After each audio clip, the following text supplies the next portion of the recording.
আল্লাহর হাবিব রাসূল সাল্লাল্লাহু আলাইহি সাল্লাম বলেছেন, ৭ ধরনের ব্যক্তিকে আল্লাহ ছায়া দিবেন।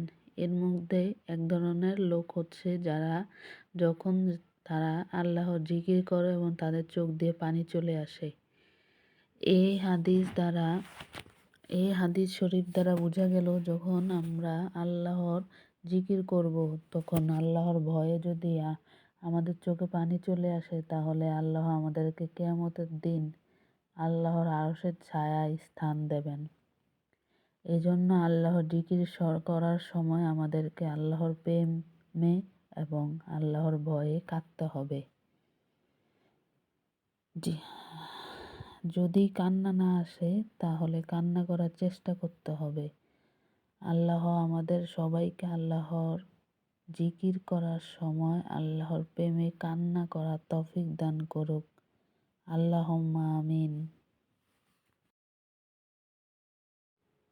হযরত জাবের রাদিয়াল্লাহু তাআলা আনহু হতে বর্ণিত, রাসূল সাল্লাল্লাহু আলাইহি সাল্লাম বলেছেন, সর্বশ্রেষ্ঠ জিকির লা ইলাহা ইল্লাল্লাহ এবং সর্বশ্রেষ্ঠ দোয়া আলহামদুলিল্লাহ। বুখারী শরীফ, হাদিস নাম্বার 980। হযরত জাবের হুরায়রা রাদিয়াল্লাহু তাআলা হতে বর্ণিত, রাসূল সাল্লাল্লাহু আলাইহি সাল্লাম বলেন, তোমাদের ঈমান শক্তিশালী করো। সাহাবাগণ আরজ করলেন, ইয়া রাসূল সাল্লাল্লাহু আলাইহি সাল্লাম, ঈমান কিভাবে শক্তিশালী করব? তিনি বললেন, লা ইলাহা ইল্লাল্লাহ বেশি বেশি পাঠ করো। আহমদ, হাদিস নাম্বার 981।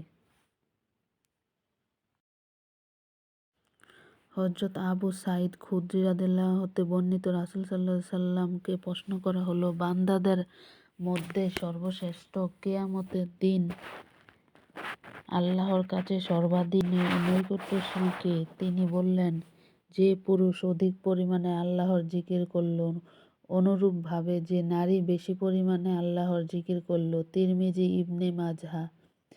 হযরত আনাস রাদিয়াল্লাহু আনহু হতে বর্ণিত, রাসূল সাল্লাল্লাহু আলাইহি সাল্লাম বলেন, শয়তান মানুষের অন্তরের সাথে মুখ লাগিয়ে থাকে। যে বান্দা আল্লাহর জিকির করে অমনি সেই শয়তান পালিয়ে যায়।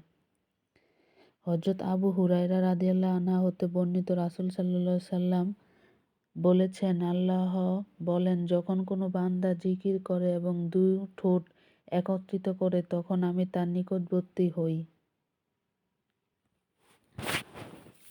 হযরত আব্দুল্লাহ ইবনে আব্বাস রাদিয়াল্লাহু আনহু হতে বর্ণিত, রাসূল সাল্লাল্লাহু আলাইহি সাল্লাম বলেন, যে ব্যক্তি রাতে জেগে ইবাদত করতে ও ধন সম্পদ খরচ করতে অক্ষম এবং দুশমনের মোকাবেলা করতে ভয় পায়, তার উচিত আল্লাহর জিকির করা।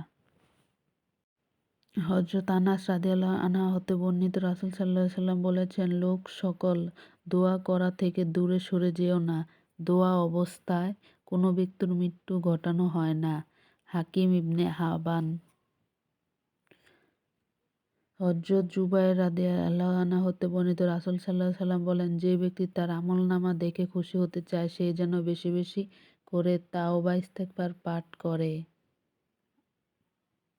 হযরত আবু হুরায়রা রাদিয়াল্লাহু আনহু হতে বর্ণিত, রাসূল সাল্লাল্লাহু আলাইহি সাল্লাম বলেন, আল্লাহ তাআলা বলেন, আমি বান্দার আকাঙ্ক্ষার একেবারে নিকটবর্তী। যখন সে আমাকে ডাকে তখন আমি তার নিকটেই থাকি। বুখারী শরীফ, হাদিস নাম্বার 988।